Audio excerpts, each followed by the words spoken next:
What's up, X-Boners? You may be asking yourself right now, wait a minute, it's Thursday night, Friday morning, whenever the hell Jesse decided to upload this, why the hell am I getting Xbox on push to my feed right now? Episode 92.5, we just got 92, what the hell is point .5? Listen, this is the director's cut, shut the fuck up and accept it, you're welcome, okay? So, for those of you who've already listened to episode 92, which at this time, I don't expect it to be many of you because I'm sure most of you listen to the show throughout the week, not the second it drops. You may recall that at the top of the show, I said, in response to Eric Matheson, who pointed out that, hey, it's rumored that on Thursday, Microsoft is going to have a roundtable event talking about the Bethesda deal. I said, oh, well, I haven't seen anything about that, so I'm going to go ahead and record the show, but you know what? If they actually do something like that, then fuck it, I'll record a little something for you because I don't want to keep you guys waiting a whole other week for me to talk about it. Well, Eric was right. That's exactly what happened today. Microsoft did a little roundtable with Bethesda talking about the Bethesda acquisition. So that's what we're doing here. We are here to give a quick little recap of what happened today in regards to that story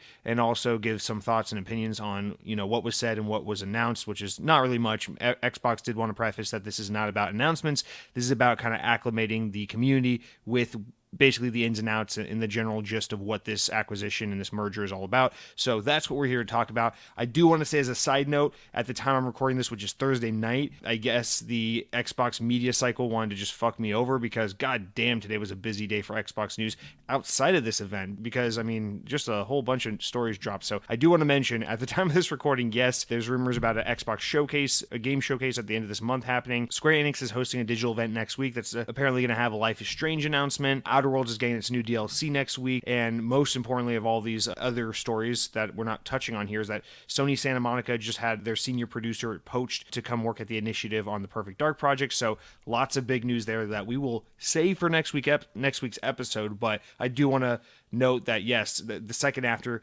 episode 92 went live, the Xbox news gods were like, hey, fuck this guy, and just unleashed a whole slew of news that we're not going to be able to focus on until next week, but just know that I know, sucks, sometimes it's just how the episodes kind of line up. But without further ado, this is not going to be, this is going to be a quick 20-minute episode maybe. We're going to, no comments or anything to go off of. This is just, let's talk about what happened today with the Xbox Bethesda roundtable discussion, and we'll leave it at that and fill out the rest next week for the regular show. So basically at 1 o'clock Eastern time today, Microsoft held a little live YouTube roundtable discussion where they had a couple high-ups from Xbox and a couple guys from Bethesda. You had your Todd Howard, your Pete Hines, your Phil Spencers, your Matt Booty was there digitally, and then you had Aaron Greenberg was there physically. So it was this whole hodgepodge of people there in person and people, calling in, and it was actually really nicely put together kind of event because, obviously with everything in COVID, we see mostly these days just being digital things, people on webcams, trailers, cinematics, and little sizzle reels and things like that. We don't get a traditional, seeing people in person communicating and interacting with one another, so it was kind of weird seeing that for the first time in a while, and that's exactly what this was. It was just a bunch of higher-ups between Microsoft or Xbox and Bethesda just kind of sitting around in chairs talking about kind of what this is about, and one of my big takeaways here is that, they preface with this is not about announcing news. This is about kind of explaining to the audience what this merger is about or this acquisition is about in kind of layman's terms and getting audiences familiar with it. One of my big takeaways from this is about just kind of setting the record straight and setting the tone, because obviously ever since this acquisition of Microsoft buying Bethesda or ZeniMax was announced, it has been nothing but conjecture and rumors and just in a hype, obviously, because this is probably the biggest news in gaming, in many years.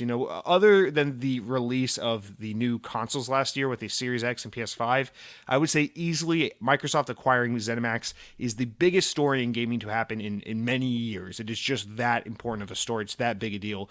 So obviously there's been nothing but, runaway rumors as a result of this, the tease and the reveal of this happening. But now that the deal is set in stone, now that it's finalized, now that Microsoft can legally talk about what is happening here, what they plan to do, that's what this whole event was set out for, was to kind of be like, hey, okay, now we can actually legally start having the discussion, start telling you what our intentions are and what this is all about. So that's what today was about. Very surface level stuff designed to help explain what's going on to, even more casual people or people who just, maybe they're familiar with Bethesda, but they're a PlayStation player and they don't know much about Xbox and vice versa. So that's what this was all about. And the big takeaway, the big news drop here was when they gave Phil Spencer his little his little moment to explain, okay, now that the deal is inked, the ink has dried, everything's official. If Pete Hines says something back to you, you can bitch slap him, and that's okay because now he's yours. You bought him, your Xbox, whatever. Your Microsoft, you got that daddy money from Mr. Satya Nadella, whatever. So Phil Spencer has a little moment to say, like, okay, this is, we see people, conjecturing about, will things be exclusive? Will things not be exclusive? What's coming to other platforms? Where does all this, with the knowledge that PlayStation's already getting some Bethesda games exclusive to PS5 per some previous agreements, and, the fact that franchises like Fallout and Elder Scrolls and Doom have historically been multi-platform, the rumors are, how is Xbox going to handle this? And Microsoft, or Phil Spencer's response was, essentially he says, quote, and I just want to read this word for word, he says, "If you're an Xbox customer, the thing I want you to know is that this is about delivering great exclusive games for you that ship on platforms where Game Pass exists, and that is our goal." So that is the very first thing to take away here, right? And if you just read that out of context, if that's the only thing you take away from it, that one statement, then yes, I was wrong, you guys were right for telling me for months, no, Jesse, you're crazy. Elder Scrolls 6 is definitely going to be an Xbox exclusive game. It's not coming to PlayStation, and Fallout is going to continue, Starfield, all these games, they're going to be Xbox exclusives. They're not going to let these games come out on PlayStation. So yes, if you read it in that context alone, then yes, that's exactly what happened.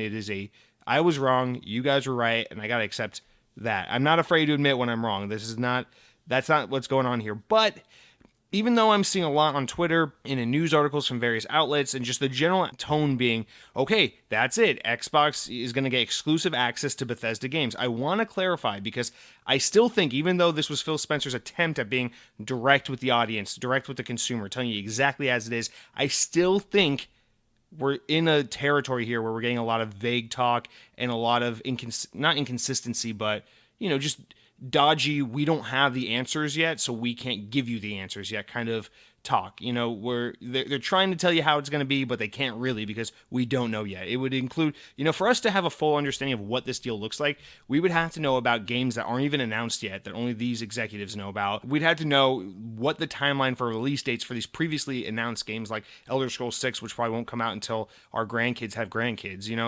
We have to know so many factors that we just don't know yet. So that's why we can't have all the information. So let me just try to get into what I mean by that. So let me read Phil Spencer's comment again. He says, "If you're an Xbox customer, the thing I want you to know is that this is about delivering great exclusive games that ship on platforms where Game Pass exists." Okay, where Game Pass exists. So that means Xbox consoles, PCs, Windows PCs, whatever, and mobile devices that run xCloud, like Android and shit like that. So that's all that pertains to right now. Eventually, we expect, there will be Xbox gaming sticks that you can plug into your smart TV, and that there will be, possibly the opportunity for Game Pass to come to other platforms if Sony or Nintendo were hypothetically open to the idea of letting Game Pass come to their hardware, which, at this point, we all know is probably just not even remotely a possibility.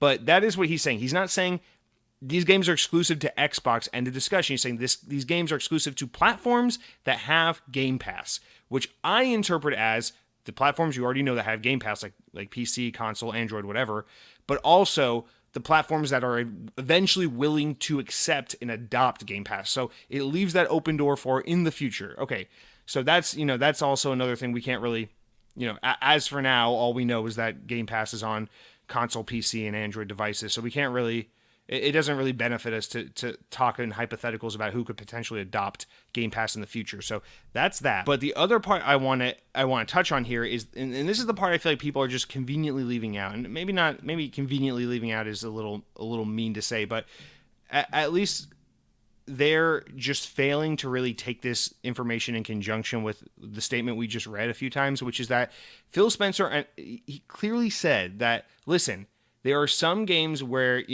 basically the waters are a little murky. There are previous agreements made alluding to things like Deathloop and Tokyo Ghostwire, which are clearly coming to PlayStation, at least either, if not exclusively, at least exclusively for a set time. And then also there are things we just don't know about because, games where there are previous contracts and agreements made behind the scenes. And that's the other things we don't know. So with Starfield, what we do know is that before Microsoft bought Bethesda, this is a long time ago, PlayStation was, I guess we don't know, this is a strong rumor, is that PlayStation was actually in talks with Bethesda over a year, 2 years ago, trying to work out agreements to get Starfield to be a PlayStation exclusive, whether that was permanent or timed. But this was a conversation. This was something that was happening with Sony and Bethesda behind the scenes, is that they wanted Starfield to be a PlayStation exclusive. And so do I think there's any chance in hell that Starfield is a PlayStation exclusive, even if it's timed? No, absolutely not. That thing is definitely coming to Xbox the day it comes out, 100%. But what I do think is possible is there, per some kind of agreement or contract already struck with Sony, it's very possible that Starfield could be contractually obligated to come to PlayStation. We don't know that. Like, we don't know that just because, the conventional wisdom so far has been, well, Starfield is an IP that isn't proven yet and hasn't been established yet because it's the first entry in the franchise. So clearly, that would be a great opportunity for Xbox to make that a platform Xbox exclusive game, whereas something like Fallout is a little more understood to be a PlayStation game because it's multi-platform history. So that game would make more sense to be multi-platform. So that's been the conventional wisdom, but I want to point this out. I think Starfield is a special case that could very well be a PlayStation game still, despite the fact that before it even came out, Microsoft acquired ZeniMax. And this is simply for the reason that Sony has been in talks with ZeniMax, with Bethesda for a while now about Starfield in particular. So for all we know, there could be behind the scenes deals signed regarding PlayStation in that game that are preventing Microsoft from making it a console exclusive. I know that's like really getting in the weeds and reading between the lines, but what I'm trying to say here is that Phil Spencer acknowledges that there are contractual obligations and games that are already, pre-agreed to go to other platforms. And because of the way he's talking about this, and because of the way he's talking about, platforms with Game Pass and all this stuff, I got to be honest, I'm inclined to think that, yes, you guys, if we're gonna get really petty about this and split hairs about who was more right and who was more wrong, I agree. Those of you listening to the show who've been telling me for months now, Jesse, you're crazy. Xbox is gonna get Bethesda games exclusively. PlayStation's not getting these games. Listen, I think you are more right than I was. I think that we will see more of these games be exclusive to Xbox or Game Pass platforms than I previously thought. I will concede that. I think I was mostly wrong about that, but I'm still holding on to the fact that I think you will be surprised just how many of these games still end up coming to PlayStation. I don't think it's going to be a whole... I think some people have it in their heads that, well, Deathloop and Tokyo Ghostwire are both, so close to launch, and obviously they've already been announced as PlayStation exclusives. Those games will come to PlayStation 5, be exclusive for maybe a year or so, and then come to Xbox. And then other than that, everything that ever has a Bethesda, Machine Games, Tango Gameworks, anything kind of ZeniMax logo on the box will only come to PC, Xbox, and any platform that has Game Pass. I think there's a lot of people who really think that way. And I just want to put out there, I still think there's a lot of possibility that you're going to see some of these games, including maybe a Fallout, maybe Starfield, maybe an Elder Scrolls entry, show up on a PlayStation platform. Again, I just think that's still highly likely a possibility. But I will concede, for the most part, I do think these games are going to be predominantly Xbox or Game Pass exclusives. The other one that's a really big up in the air kind of thing here, I think is going to be Machine Games' Indiana Jones game that they're working on. Because again, I think with the nature... So this is the weird thing. And I hear a lot of people saying this, and I'm kind of inclined to agree, but then I feel like I'm a hypocrite because I also want to disagree with it. Which is this idea that because Disney owns Lucasfilm, they're basically going to go to Xbox and be like, we don't want Indiana Jones to be a console exclusive to PC and Xbox and Game Pass because we want to make a lot of money on this. We want this game on PlayStation. We want it on Switch. We want it everywhere and anywhere we can put it because we're Disney. We don't give a shit about your petty console wars bullshit. We just want to make a lot of money off of our IP that you're licensing from us. And that's a valid point. If it weren't for the fact that you look at PlayStation and they've got Spider-Man, which is exclusively locked to PlayStation. So, Disney didn't have a way of interjecting and saying, well, we want Spider-Man to be on Xbox and to be on Nintendo Switch and everything because we want to make a lot of money off our IP. But then you could come back and the reason, and if it were as simple as that, I would say that's why I think there's still the possibility this could be an Xbox exclusive and not a multi-platform game. But the huge wrench that gets thrown on that is you have to remember with Spider-Man, Sony has rights to the Spider-Man IP, or at least film-wise. So there's already a lot of precedent in history with Sony and exclusivity to Spider-Man, particularly when it comes to movies. So my assumption is that Sony is able to leverage that from their movie studio, from Columbia Pictures, and then work something out with Disney and Marvel to be like, hey, well, Spider-Man is actually going to be made by our team for our platform exclusively, nowhere else. And I think they're able to maybe leverage that in a way that Microsoft isn't able to, because there is no historical precedent where like Microsoft or some Microsoft subsidiary has some affiliation with the Disney property that they have exclusive rights to, or something akin to like what Sony has with Spider-Man or what Square Enix has with Kingdom Hearts. Microsoft doesn't have anything like that. So it is debatable what's going to happen here with Indiana Jones, but I don't know. I feel like I'm flipped with everyone on this. I tend to think there's a possibility Indy could be a console exclusive to Xbox, Xbox and PC exclusive, Game Pass exclusive. But then at the same time, on top of that, an additional layer is that I don't think Disney's going to want to settle for Game Pass. I think Disney's going to be like, hey, we want to sell $70 copies of this fucking game and make a lot of money. We don't want Microsoft to give us like a lump sum amount of money or something like that, or like a monthly reoccurring payment for using the license because the game is on Game Pass, or however it is they want to handle that. I think Disney's going to want the residuals from the $70 copies being sold, one per customer. So there's a lot there with Indy. Indy is a very specific example that doesn't really pertain to any of the other games. But again, I still think this is exciting, right? I'm not trying to take this away. If you're a very big Xbox fan and for years and years and years, people have constantly ridiculed you and made you feel like you have a tiny penis because they say, Xbox has no games. Why do you play Xbox? Xbox is dumb. What are you going to go do to the Master Chief and the Forza car? That's all you have. You just got the Forza car and the Marcus Phoenix and the Master Chief. Oh, I'll play the same 3 games over and over again. It's just bro shooters and douchebags and army brats and things like that, blah, blah. And that's kind of the way a lot of Xbox fans have felt for a very long time, and it's frustrating. It's like no one lets me just appreciate the thing I like because they all gotta make fun of me for not being a PlayStation guy. But with that said, I think, yes, this is a very exciting moment because finally we're in this position now where it's like Xbox has so many studios working on so many projects now. You got Obsidian, you've got In Exile, you've got ZeniMax and all the 8 studios accompanied with that. You've got, of course, you had Rare forever, but Rare's been doing more interesting things since, Sea of Thieves. You've got Compulsion, you've got Double Fine, you've got all these teams. There are 23 Xbox game studios teams, and it's insane because we're going to hit this point starting in a year or so where it's just going to be boom, boom, boom, boom, boom. Xbox Game Studio release one after another, after another, after another. And that's awesome. It's really exciting. But I just want to make sure that people aren't buying into the hype so much that they're setting themselves up for failure by being like, oh yeah, Bethesda's just going to make all these awesome games that are only on Xbox and PC, and PlayStation fans are going to have to, fucking suck it for once because they're going to be twiddling their thumbs playing whatever it is they play, God of War 2, and we're going to have like 8,000 awesome games between Indiana Jones and Elder Scrolls and Skyrim and Starfield and Fallout and all this shit. And I don't think that's necessarily going to be the case. Now, another aspect of this I kind of want to bring on board here, and this is something I actually saw Ryan McCaffrey tweeting about this week, and I saw a lot of people kind of shit on him for it, but I don't really understand why, which is that he was kind of talking about how now that Microsoft has Obsidian and Bethesda, they can kind of work out a deal to where maybe like Obsidian could kind of rearrange their product lineup to help with the development of Elder Scrolls 6 so that Elder Scrolls 6 isn't a game that we're waiting for another 15 years before it actually comes out and things like that. And I won't get into too much of what happened with that series of tweets, but that got me thinking of how cool is it that Microsoft kind of owns now it's all come full circle, the whole like old PC crowd days, it's so funny because back in the day it was like you had companies like In Exile when they were still whatever, their old name escapes me, but yeah, like In Exile and Obsidian and Bethesda and all these old teams that used to work on various, computer video games for Windows computers, which is of course Microsoft's own thing, and they had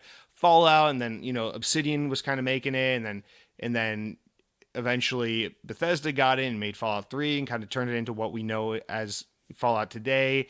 And then, Obsidian went back to it, or the old town that used to work on Fallout that were now at Obsidian kind of went back to it and made New Vegas. And it's always been this kind of like story of like the studios that kind of bounced around with these IPs, the platforms they were on, the close relationship with Microsoft through it all. And now all these things have kind of come full circle where it's like Microsoft is Xbox and under that umbrella, all of these things exist. And now between all the different studios they own, they have the talent from all the original guys who worked on old Bethesda games, old Obsidian games, old In Exile games, Fallout. They could take the Fallout IP now and share it between Bethesda, Obsidian, and In Exile, and it would be right at home with all three studios. And they can mix and match team members and groups to kind of help one another out. And one of the things they were talking about today was Bethesda was talking about, all the cool ways that they kind of secretly use their studios to help one another, and they don't usually publicize it. For example, they were talking about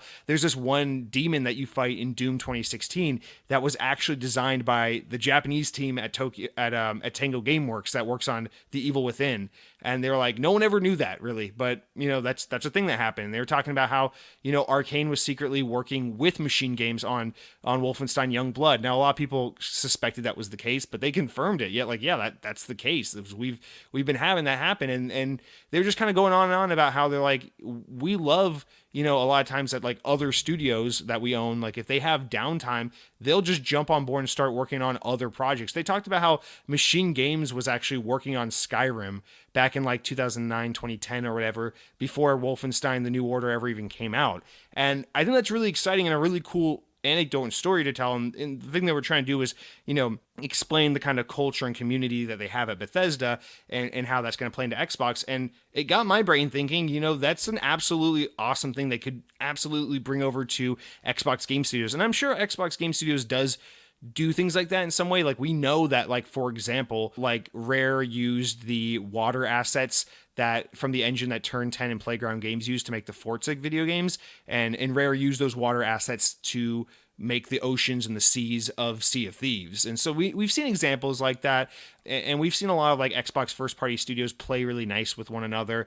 and things like that. But I think this offers, with all the studios they have now, and Microsoft's kind of laissez-faire, go make the games you want to make with unlimited budgets, and we'll let you have free reign and do what you want to do, but also kind of cultivate this culture of like community and these teams that work with one another and share assets and are friendly with one another. I think it really opens the door to these possibilities of like, what if you have like, I don't know, like you have, what if you have like the guys at Obsidian help Bethesda make the next Fallout or make the next Elder Scrolls? Because what we could end up with is, an entry in the Elder Scrolls series or Fallout series that people objectively love. Because, I mean, you'll recall, Bethesda's had something of a fall from grace in recent years between Fallout 4 and Fallout 76 and games like that. And people kind of now, in retrospect, look back and say, the best Fallout was actually Obsidian's Fallout when they did New Vegas. And, if that's the way your audience feels, like, what a great opportunity, what a massive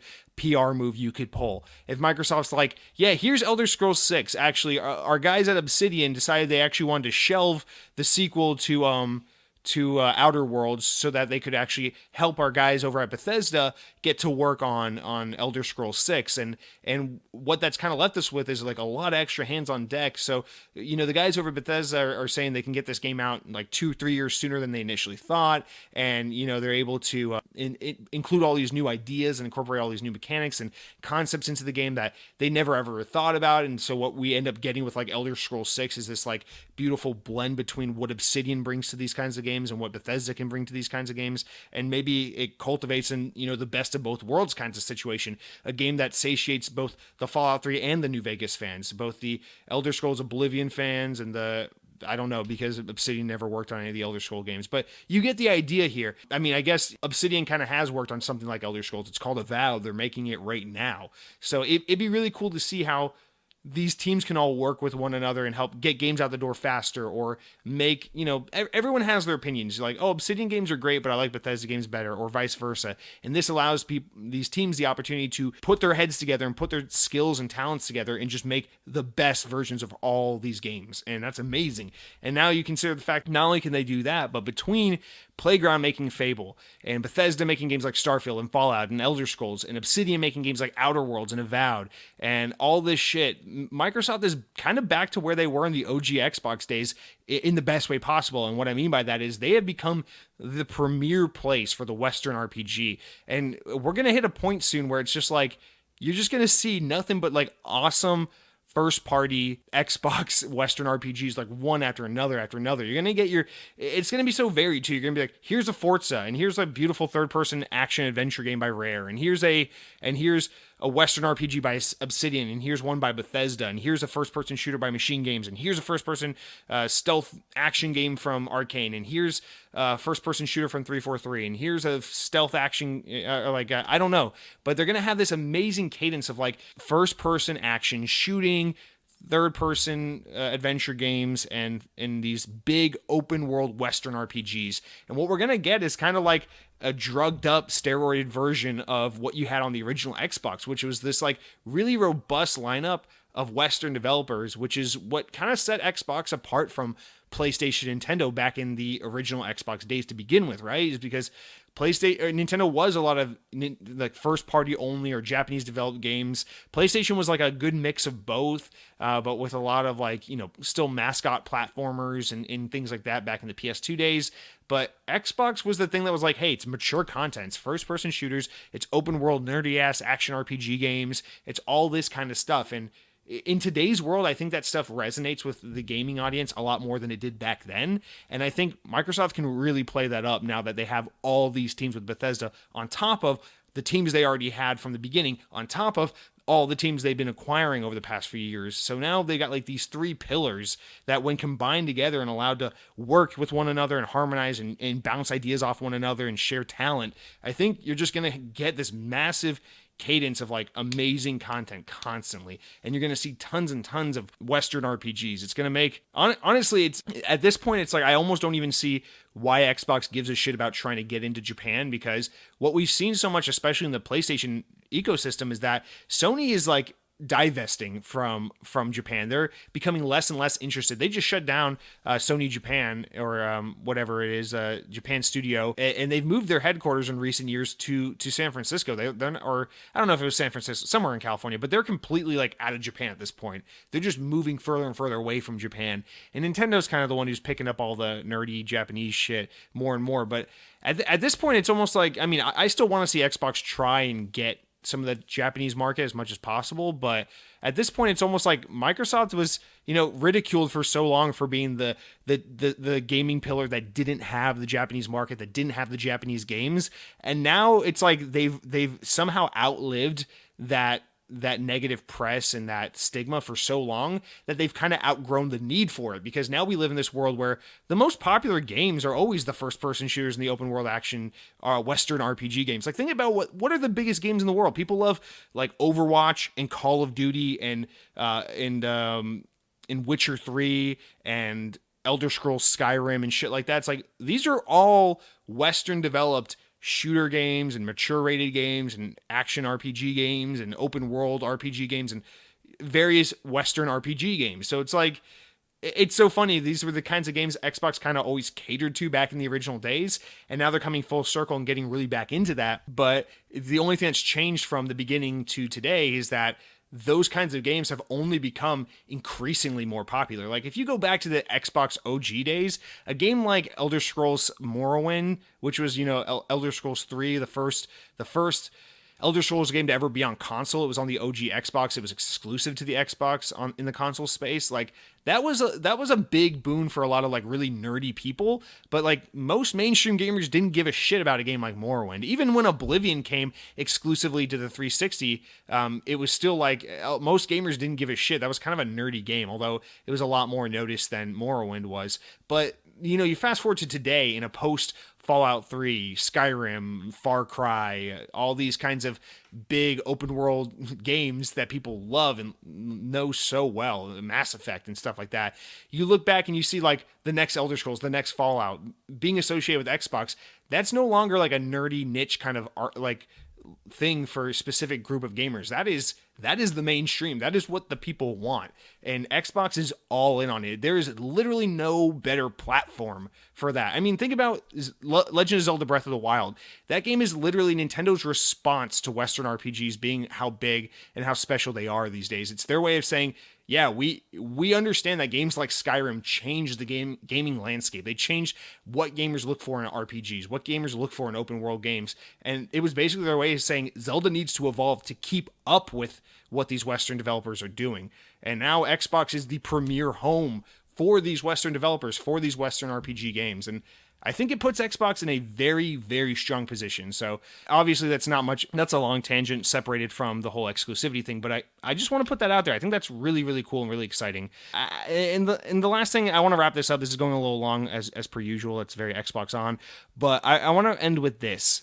One other thing, and one other reason why I'm a little hesitant to finally completely let go and give you guys the full, okay, you were wrong, I was right thing about the exclusivity is because Microsoft does like to get cute. Remember this. Microsoft really likes to get cute with the whole like world premiere, console exclusive, timed exclusive, Xbox world premiere, timed exclusive, whatever it is they do. They love those little banners and sound bites and little teasers to make it seem like Xbox has got all this cool content sometimes. So sometimes when people like Phil Spencer say things like, well, you're going to get all these games, exclusive to Xbox, or it's going to be the best experience for Game Pass subscribers. If these games were truly exclusive to Xbox, end of discussion, you would just say these games are exclusive to Xbox. But because I think sometimes with some of these games on a case-by-case basis, there's a little more than what we know, I think you got to take into account things like timed exclusives. So like, what if a game like Skyrim, we constantly talk about like, how do you take the next Elder Scrolls game and just tell PlayStation gamers you're no longer going to get Elder Scrolls? Even though you've been getting Elder Scrolls for over a decade, you're just no longer going to get it. How do you do that and get away with it? So I think this is where the timed exclusive thing comes in handy. This is when you can go, okay, you got an Xbox, you got a platform that has Game Pass, you got an Android phone or whatever in a Game Pass subscription. I don't care. Here's what you can do. Let's say Elder Scrolls 6 comes out November 2022. You can get it the day it comes out on Game Pass, on Xbox, on PC, on any xCloud device. You're good. You want to play it on PlayStation? Okay. We won't talk about it now. But a year later, in November of 2023, a full 12 months after everyone with Game Pass and everyone with Xbox has already played this game, then you can buy it for $70 on PlayStation if your heart desires. There you go. You have to wait 12 months. You got to pay out the ass to get it, but it's still there if you want it. And I wonder, because Phil Spencer keeps saying these games will have exclusive opportunities for Xbox gamers. These games will be best on Xbox platforms, on Game Pass platforms. And it makes me think that's what timed exclusivity is, right? Like you could say Rise of the Tomb Raider was best on Xbox because Xbox got it a full year before PlayStation 4 did. Yeah, it was best on Xbox. It was exclusive to Xbox, quote unquote, for a time. And so that's the other thing is I think some of these games, let's say that Arcane comes up with an entirely new IP, kind of like what they're doing right now with Deathloop, entirely new IP, and Microsoft can be like, hey, this is coming to Game Pass day one. It's exclusive to Xbox and PC, end of discussion. Cool. But with something like Fallout or something like Elder Scrolls or something like Wolfenstein, something that has already been established as a multi-platform game, I could really see them going the route of, you got Xbox, you got Game Pass, cool. You get to play this game a full 12 months before people on PlayStation for free because you have Game Pass, and then those guys can pay $70 for it in a year. And sometimes I wonder, is that what they mean by exclusive? Because again, Microsoft has a history, Xbox has a history, especially recent history, of getting cute with the wording. And I just, I love Xbox. I'm so excited about Xbox. The past 24 hours have made me just want to quit my job and stop podcasting and just sit on the couch and play my Xbox. I love this brand. I'm grateful for the Xbox team we have today that runs the show. Phil Spencer, I think he does an incredible job. I'm so happy that he's the guy helming the ship. I want to make that very clear. But I also want to be really honest about what I think and what I feel and what I've observed from just being an Xbox fan for many, many years, which is I think there's a huge possibility that Xbox is driving the hype train, that they're not over promising, but just really nailing this in and beating the drum because they want you to be hyped. They want you to buy Xbox. They want you to think Xbox is where it's at, but it's not really technically exclusive because at some point it will come to PlayStation. I could see this being a thing.